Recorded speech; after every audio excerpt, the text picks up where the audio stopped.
ਸਤਿ ਸ਼੍ਰੀ ਅਕਾਲ। ਤੁਸੀਂ ਜੁੜੇ ਹੋਏ ਹੋ ਪੰਜਾਬੀ ਰੇਡੀਓ ਐਸੇ ਦੇ ਨਾਲ ਤੇ ਮੈਂ ਹਾਂ ਪ੍ਰਵੀਨ ਸ਼ਰਮਾ। ਬਹੁਤ ਸਮਾਂ ਪਹਿਲਾਂ ਇੱਕ ਸੀਰੀਜ਼ ਆਈ ਸੀ ਮਿਰਜ਼ਾਪੁਰ, ਤੇ ਉਹ ਮਿਰਜ਼ਾਪੁਰ ਸੀਰੀਜ਼ ਪੋਲਿਟਿਕਸ ਤੇ ਜੁਰਮ ਤੇ ਆਧਾਰਿਤ ਸੀਗੀ ਤੇ ਉਹਦੇ ਵਿੱਚ ਕ੍ਰਾਈਮ ਬਹੁਤ ਸੀਗਾ, ਪਰ ਉਹਦੇ ਨਾਲ ਕਾਫੀ ਚਰਚਿਤ ਰਹੀ। ਪਰ ਅੱਜ ਦੀ ਇਸ ਰਿਪੋਰਟ ਦੇ ਵਿੱਚ ਤੁਹਾਨੂੰ ਦੱਸਾਂਗੇ ਕਿ ਮਿਰਜ਼ਾਪੁਰ ਦੇ ਨਾਲ ਹੀ ਜੁੜੀ ਕਹਾਣੀ ਹੈ ਕਿ ਪੁਲਿਸ ਕਿਵੇਂ ਆਪਣੀਆਂ ਤਾਕਤਾਂ ਦੀ ਦੁਰਵਰਤੋਂ ਕਰਦੀ ਆ ਤੇ ਇਹਨਾਂ ਤਾਕਤਾਂ ਦੀ ਦੁਰਵਰਤੋਂ ਕਰਕੇ ਪੁਲਿਸ ਕਿਵੇਂ ਇੱਕ ਗਰੀਬ ਮਾਤੜ ਨੂੰ ਫਸਾ ਦਿੰਦੀ ਹੈ ਨਸ਼ੇ ਦੇ ਕੇਸ ਦੇ ਵਿੱਚ, ਤੇ ਵੱਡੇ ਮਗਰਮੱਛਾਂ ਦੇ ਉੱਤੇ ਕਾਰਵਾਈ ਕਰਨ ਦੀ ਬਜਾਏ ਉਹ ਗਰੀਬਾਂ ਦੇ ਉੱਤੇ ਦਾਬਾ ਮਾਰਦੀ ਹੈ। ਮਿਰਜ਼ਾਪੁਰ ਦੇ ਵਿੱਚ ਹੋਇਆ ਕਿ ਇੱਕ ਬੰਦੇ ਨੂੰ, ਇੱਕ ਆਟੋ ਚਾਲਕ ਨੂੰ, ਗਰੀਬ ਮਾਤੜ ਨੂੰ ਪੁਲਿਸ ਨੇ 2 ਵਾਰੀ ਚੱਕਿਆ। ਇੱਕ ਵਾਰੀ ਉਹਦੇ ਕੋਲੇ ਜ਼ਮਾਨਤ ਕਰਵਾਉਣ ਲਈ ਵੀ ਪੈਸੇ ਨਹੀਂ ਸੀਗੇ ਤੇ ਉਹ ਸਾਰੇ ਪਰਿਵਾਰ ਕੋਲੇ ਇੱਕੋ ਹੀ ਕਮਰਾ ਵਾ ਤੇ ਉਸੇ ਕਮਰੇ ਦੇ ਵਿੱਚ ਉਹ ਹੇਠਾਂ ਚਾਦਰ ਵਿਛਾ ਕੇ ਸੌਂਦੇ ਆ।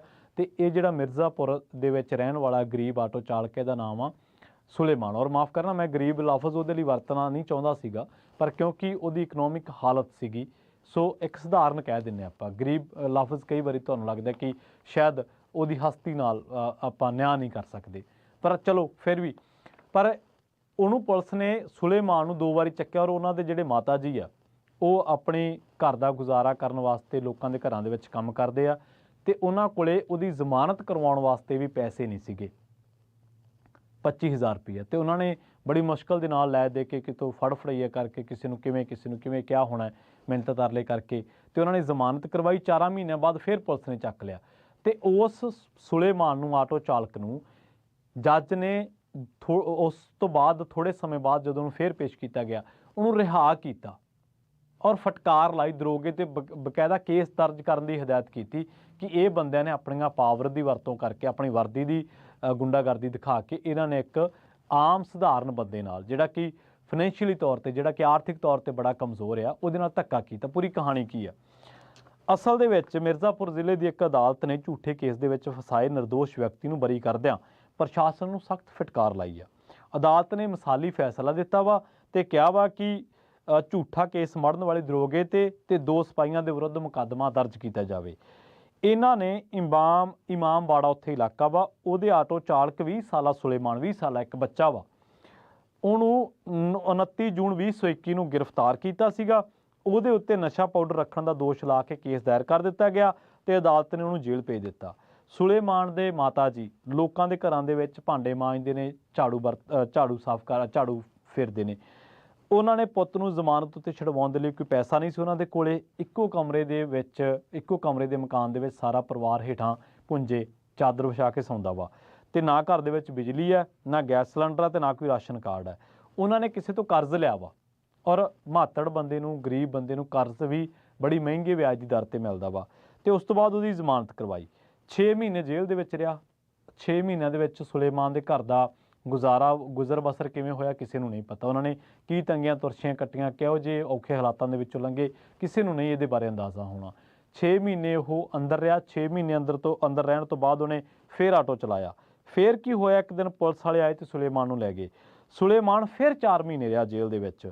ਆਖਿਰ 21 ਦਸੰਬਰ ਨੂੰ FTC ਸੈਸ਼ਨ ਜੱਜ ਵਾਯੂ ਨੰਦਨ ਮਿਸ਼ਰਾ ਜੀ, ਚਲੋ ਬੜੇ ਸਤਿਕਾਰ ਦੇ ਪਾਤਰ ਆ ਇਹ, ਉਹਨਾਂ ਨੇ ਫੈਸਲਾ ਸੁਣਾਇਆ ਤੇ ਸੁਲੇਮਾਨ ਨੂੰ ਦੋਸ਼ ਮੁਕਤ ਕਰ ਦਿੱਤਾ ਕਿਉਂਕਿ ਪੁਲਿਸ ਅਦਾਲਤ ਦੇ ਵਿੱਚ ਸੁਲੇਮਾਨ ਦੇ ਵਿਰੁੱਧ ਕੋਈ ਸਬੂਤ ਪੇਸ਼ ਹੀ ਨਾ ਕਰ ਸਕੀ। ਇਸ ਮੁਕੱਦਮੇ ਦੇ ਵਿੱਚ ਜੱਜ ਸਾਹਿਬ ਨੇ ਇੰਸਪੈਕਟਰ ਹਰੀਕੇਸ਼ ਰਾਮ ਆਜ਼ਾਦ, ਹੈੱਡ ਕਾਂਸਟੇਬਲ ਸ਼ੌਕਤ ਅਲੀ ਤੇ ਕਾਂਸਟੇਬਲ ਪੰਕਜ ਦੂਬੇ ਦੇ ਵਿਰੁੱਧ ਮੁਕੱਦਮਾ ਦਰਜ ਕਰਨ ਦਾ ਹੁਕਮ ਦਿੱਤਾ। ਇਹਦੇ ਨਾਲ ਹੀ ਇਹਨਾਂ ਮੁਲਾਜ਼ਮਾਂ ਦੇ ਵਿਰੁੱਧ ਵਿਭਾਗੀ ਕਾਰਵਾਈ ਕਰਕੇ 1 ਮਹੀਨੇ ਦੇ ਅੰਦਰ ਅਦਾਲਤ ਨੂੰ ਜਾਣੂ ਕਰਵਾਉਣ ਦੇ ਲਈ ਵੀ ਕਿਹਾ ਕਿ ਤੁਸੀਂ ਦੱਸੋ ਕਿ ਇਹਨਾਂ ਦੇ ਵਿਰੁੱਧ ਕੀ ਵਿਭਾਗੀ ਕਾਰਵਾਈ ਕੀਤੀ ਹੈ। ਜੱਜ ਨੇ ਇਹਦੇ ਨਾਲ ਹੀ ਉੱਤਰ ਪ੍ਰਦੇਸ਼ ਪ੍ਰਸ਼ਾਸਨ ਨੂੰ ਇੱਕ ਪੱਤਰ ਲਿਖ ਕੇ ਕਿਹਾ ਕਿ ਸੂਬੇ ਦੇ ਨਾਗਰਿਕਾਂ ਦੇ ਮੂਲ ਅਧਿਕਾਰਾਂ ਦੀ ਗੰਭੀਰ ਉਲੰਘਣਾ ਹੋ ਰਹੀ ਹੈ। ਕਾਨੂੰਨ ਦੇ ਰਾਜ ਨੂੰ ਪੁਲਿਸ ਰਾਜ ਦੇ ਵਿੱਚ ਤਬਦੀਲ ਕਰ ਦਿੱਤਾ ਗਿਆ। ਪੁਲਿਸ ਅਧਿਕਾਰੀਆਂ ਨੂੰ ਵਾਰ-ਵਾਰ ਕਹਿਣ ਦੇ ਬਾਵਜੂਦ ਅਜਿਹੀਆਂ ਕਾਰਵਾਈਆਂ ਰੁਕਣ ਦਾ ਨਾਂ ਨਹੀਂ ਲੈ ਰਹੀਆਂ।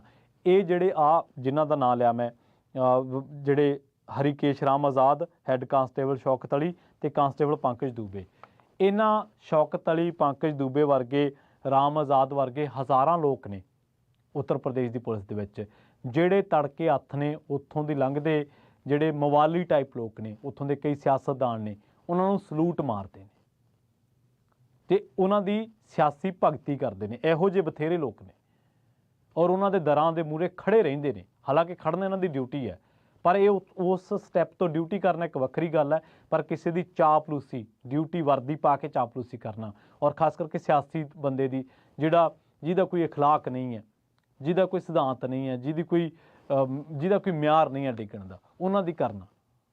ਔਰ ਇਹੋ ਜਿਹੇ ਇਹ ਨਹੀਂ, 3 ਨਹੀਂ, ਹਜ਼ਾਰਾਂ ਹੋਣਗੇ ਯੂਪੀ ਪੁਲਿਸ ਦੇ ਵਿੱਚ। ਸਾਰੇ ਨਹੀਂ ਮੈਂ ਕਹਿੰਦਾ, ਹਮੇਸ਼ਾ ਨਹੀਂ ਮੈਂ ਕਹਿੰਦਾ, ਕਦੇ ਵੀ ਨਹੀਂ ਕਹਿੰਦਾ ਸਾਰਿਆਂ ਨੂੰ। ਜਿਹੜੇ ਵੱਡੇ ਧਨਾਡਾਂ ਦੇ, ਰਸੂਖਦਾਰਾਂ ਦੇ, ਪੋਲੀਟੀਸ਼ਨਾਂ ਦੇ ਚਾਪਲੂਸ ਟਾਈਪ ਲੋਕ ਨੇ ਇਹੋ ਜਿਹੇ, ਆ 3 ਵਰਗੇ। ਤੇ ਇਹਨਾਂ ਦੀ ਵਾਹ ਨਹੀਂ ਜਾਂਦੀ ਜਦੋਂ ਕੋਈ ਨਸ਼ੇ ਦਾ ਵੱਡੀ ਤਸਕਰੀ ਹੁੰਦੀ ਹੋਵੇ, ਜਾਂ ਕੋਈ ਗਲਤ ਗੈਰ ਕਾਨੂੰਨੀ ਕੰਮ ਹੋ ਰਿਹਾ ਹੋਵੇ, ਜਾਂ ਕੋਈ ਚੋਰੀ ਚਕਾਰੀ ਹੁੰਦੀ ਹੋਵੇ। ਇਹਨਾਂ ਨੇ ਕਦੇ ਉੱਥੇ ਜਾ ਕੇ ਡਿਊਟੀ ਨਹੀਂ ਕੀਤੀ ਹੋਣੀ, ਪਰ ਇਹਨਾਂ ਨੂੰ ਦਿਸ ਗਿਆ ਸੁਲੇਮਾਨ। ਤੁਸੀਂ ਸੋਚ ਕੇ ਦੇਖੋ ਕਿ ਕਿੰਨੇ ਲੋਕ ਇਸ ਦੇਸ਼ ਦੇ ਵਿੱਚ ਵਰਦੀਧਾਰੀ ਗੁੰਡਿਆਂ ਦੀ ਗੁੰਡਾਗਰਦੀ ਤੋਂ ਸਤਾਏ ਹੋਣਗੇ। ਕਿੰਨੇ ਲੋਕ ਵਿਚਾਰੇ ਆਪਣੀ ਬੇਗੁਨਾਹੀ ਸਾਬਤ ਕਰਦੇ ਫਿਰਦੇ ਹੋਣਗੇ। ਕਿੰਨੇ ਲੋਕ ਹੋਣਗੇ ਜਿਨ੍ਹਾਂ ਕੋਲ ਜ਼ਮਾਨਤਾਂ ਦਾ ਪੈਸਾ ਨਹੀਂ ਹੋਣਾ। ਕਿੰਨੇ ਲੋਕ ਹੋਣਗੇ ਉਹ ਤਸਕਰ ਟਾਈਪ ਲੋਕ, ਜਿਨ੍ਹਾਂ ਨੇ ਇਹੋ ਜਿਹੇ ਲੋਕਾਂ ਨੂੰ ਜਦੋਂ ਝਮੇਲਿਆਂ ਦੇ ਵਿੱਚ ਫਸੇ ਹੋਣਗੇ ਤੇ ਉਹਨਾਂ ਨੇ ਆਪਣਾ ਕਾਰੋਬਾਰ ਕੀਤਾ ਹੋਣਾ ਵਾ। ਕਿ ਪੁਲਿਸ ਦਾ ਕੰਮ ਇਹ ਹੈ ਕਿ ਇੱਕੋ ਇੱਕ ਕਮਰੇ ਦੇ ਵਿੱਚ ਰਹਿਣ ਵਾਲੇ ਪਰਿਵਾਰ ਨੂੰ, ਜਿਨ੍ਹਾਂ ਦਾ ਗੁਜ਼ਰ ਬਸਰ ਇੱਕ ਆਟੋ ਦੇ ਉੱਤੇ ਚੱਲਦਾ ਵਾ, ਕਿ ਉਸ ਨੂੰ ਫੜ ਕੇ ਤੇ ਸਲਾਖਾਂ ਅੰਦਰ ਦੇ ਉੱਤੇ ਆਪਣੇ ਮੋਢੇ ਥਪਥਪਾਈ ਚੱਲੋ। ਕੀ ਪੁਲਿਸ ਦਾ ਇਹ ਕੰਮ ਰਹਿ ਗਿਆ ਵਾ? ਜੇ ਉੱਥੇ ਮਿਸ਼ਰਾ ਵਰਗੇ ਲੋਕ ਨਾ ਹੁੰਦੇ, ਵਾਜੂ ਨੰਦਨ ਮਿਸ਼ਰਾ ਵਰਗੇ ਲੋਕ, ਤਾਂ ਖਬਰਾਂ ਕਿੰਨਾ ਕੁ ਚਿਹਰੇ ਨੂੰ ਬੇਗੁਨਾਹੀ ਸਾਬਤ ਕਰਨ ਤੇ ਲੱਗ ਜਾਂਦਾ, ਤੇ ਖਬਰਾਂ ਉਹ ਥਾਂ ਜਿਹਦੇ ਵਿੱਚ ਇੱਕ ਕਮਰਾ ਸੀ ਇਹਦਾ ਵਿਕ ਜਾਣਾ ਸੀਗਾ। ਸੋ ਪੁਲਿਸੀਆ ਕੰਮਕਾਰ ਕਰਨ ਦੇ ਤਰੀਕੇ ਨੂੰ, ਇਸ ਨੂੰ ਸੁਧਾਰਨ ਦੀ ਲੋੜ ਆ। ਔਰ ਤੁਹਾਨੂੰ ਯਾਦ ਹੋਣਾ ਬੜੇ ਯੂਪੀ ਦੇ ਵਿੱਚ ਹਰ ਦੂਜਾ ਐਨਕਾਊਂਟਰ ਜਿਹੜਾ ਵਾ ਉਹ ਹਮੇਸ਼ਾ ਵਿਵਾਦਾਂ ਦੇ ਵਿੱਚ ਰਹਿੰਦਾ ਵਾ। ਸੋ ਕਿੰਨੇ ਲੋਕ ਹੋਣੇ ਜਿਨ੍ਹਾਂ ਕੋਲ ਪੋਲੀਟੀਕਲ ਅਪਰੋਚ ਨਹੀਂ ਹੋਣੀ, ਕਿੰਨੇ ਹੀ ਲੋਕਾਂ ਨੂੰ ਫਸਾ ਦਿੱਤਾ ਹੋਣਾ ਇਸ ਤਰ੍ਹਾਂ ਪਰਚੇ ਪਾ ਕੇ, ਕਰੀ ਚਲੋ ਬੇਗੁਨਾਹੀ ਸਾਬਤ। ਸੋ ਸਮਝ ਨਹੀਂ ਆਉਂਦੀ ਕਿ ਸਿਸਟਮ ਲੋਕਾਂ ਨੂੰ ਡਰਾਉਣ ਧਮਕਾਉਣ ਵਾਸਤੇ ਹੈ ਜਾਂ ਲੋਕਾਂ ਨੂੰ ਇਨਸਾਫ ਦੇਣ ਵਾਸਤੇ, ਨਿਆਂ ਦੇਣ ਵਾਸਤੇ, ਉਹਨਾਂ ਨੂੰ ਬਰਾਬਰਤਾ ਦਾ ਅਹਿਸਾਸ ਕਰਾਉਣ ਵਾਸਤੇ। ਇੱਕ ਤੰਗੀਆਂ ਤੁਰਸ਼ੀਆਂ ਦਾ ਮਾਰਾ ਬੰਦਾ, ਇੱਕ ਆਟੋ ਚਾਲਕ, ਉਹ ਵੈਸੇ ਹੀ ਫਾਈਨੈਂਸ਼ੀਅਲੀ ਤੌਰ 'ਤੇ, ਜਦੋਂ ਆਰਥਿਕ ਤੌਰ 'ਤੇ ਤੰਗ ਹੁੰਦਾ ਬੰਦਾ, ਵੈਸੇ ਹੀ ਇੱਕ ਮਾਨਸਿਕ ਜੀਆ ਜੰਜਾਲ ਦੇ ਵਿੱਚੋਂ, ਮਾਨਸਿਕ ਇੱਕ ਬੜੀ ਉਧੇੜ ਬੁਣ ਦੇ ਵਿੱਚੋਂ, ਇੱਕ ਸ਼ਸ਼ੋਪੰਜ ਦੇ ਵਿੱਚੋਂ, ਮਾਨਸਿਕ ਤੌਰ 'ਤੇ ਇੱਕ ਬੜੀ ਅਸਥਿਰਤਾ ਦੇ ਵਿੱਚੋਂ ਲੰਘਦਾ ਉਹ, ਕਿਉਂਕਿ ਉਹਨੂੰ ਜੱਦੋ-ਜਹਿਦ ਕਰਨੀ ਪੈਂਦੀ ਹੈ ਜ਼ਿੰਦਗੀ ਜਿਉਣ ਦੇ ਲਈ।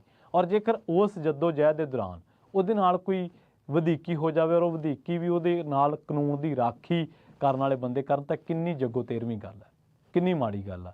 ਕਿ ਸਿਰਫ ਵਰਦੀ ਪਾ ਕੇ ਲੋਕਾਂ ਨੂੰ, ਗਰੀਬਾਂ ਨੂੰ ਕੇਸਾਂ ਦੇ ਵਿੱਚ ਫਸਾਉਣਾ ਹੀ ਪੁਲਿਸ ਦਾ ਕੰਮ ਰਹਿ ਗਿਆ ਵਾ? ਕਿ 4 ਚਿੱਟ ਕੱਪੜੀਆਂ ਨੂੰ ਸਲੂਟ ਮਾਰਨਾ, ਉਹਨਾਂ ਦੀ ਗੁਲਾਮੀ ਕਰਨਾ, ਉਹਨਾਂ ਦੀ ਚਾਪਲੂਸੀ ਕਰਨਾ ਪੁਲਿਸ ਦਾ ਕੰਮ ਆ? ਪੁਲਿਸ ਦਾ ਕੰਮ ਲੋਕਾਂ ਨੂੰ ਪ੍ਰੋਟੈਕਟ ਕਰਨਾ ਹੈ, ਲੋਕਾਂ ਨੂੰ ਇਹ ਯਕੀਨ ਦਿਵਾਉਣਾ ਕਿ ਤੁਸੀਂ ਸੁਰੱਖਿਅਤ। ਪੁਲਿਸ ਦਾ ਕੰਮ ਲੋਕਾਂ ਨੂੰ ਝੂਠੇ ਕੇਸਾਂ ਦੇ ਵਿੱਚ ਫਸਾਉਣਾ ਨਹੀਂ ਹੈ। ਤੇ ਤੁਹਾਨੂੰ ਯਾਦ ਹੋਣਾ ਇਸੇ ਤਰ੍ਹਾਂ ਹੀ ਇੱਕ ਬਹੁਤ ਵੱਡਾ ਮਾਮਲਾ ਪੀਲੀਭੀਤ, ਜਿਹਦੇ ਵਿੱਚ ਸਿੱਖ ਨੌਜਵਾਨਾਂ ਦਾ ਕਤਲ ਕੀਤਾ ਗਿਆ ਸੀਗਾ, ਔਰ ਉਹ ਵੀ ਪੀਲੀਭੀਤ ਵੀ ਯੂਪੀ ਦੇ ਵਿੱਚ ਹੀ ਪੈਂਦਾ।